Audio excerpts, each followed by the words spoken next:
about the phosphate and nitrite levels in the Colorado River.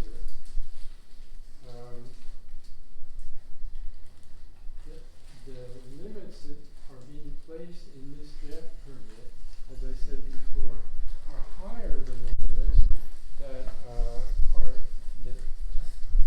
are scanned for in the integrated report that TCEQ has to put into EPA every 2 years. And so the levels in the Colorado River are approaching, not just exceeding that by a gross amount, but they're approaching toxic levels.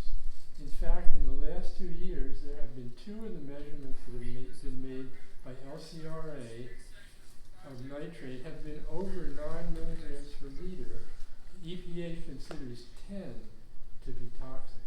So we're getting really close to a bad thing, and we're at the level where 80 to 90% of the measurements that are made at 2 monthly intervals by LCRA, 80 to 90% of that are higher than the standard.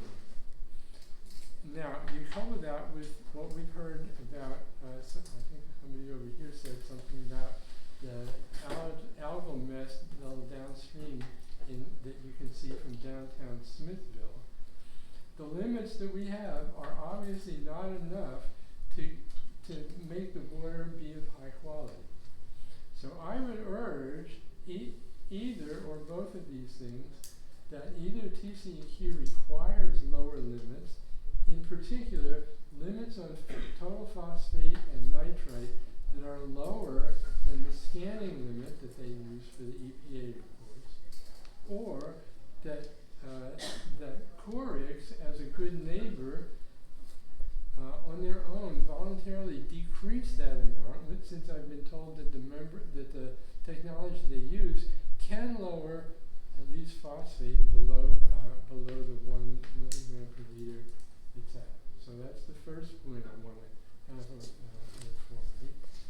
The second point is I've been told that the copy of the draft permit that's at the library has data on I think you call them text tox, a large number of toxic chemicals that have been measured by Corix, or they put them out to be measured, and the current levels of that in the effluent are available in that. So I'm counting on that to go look at that in the next few days. I've also been told that there's no way they're going to allow industrial waste to be included into the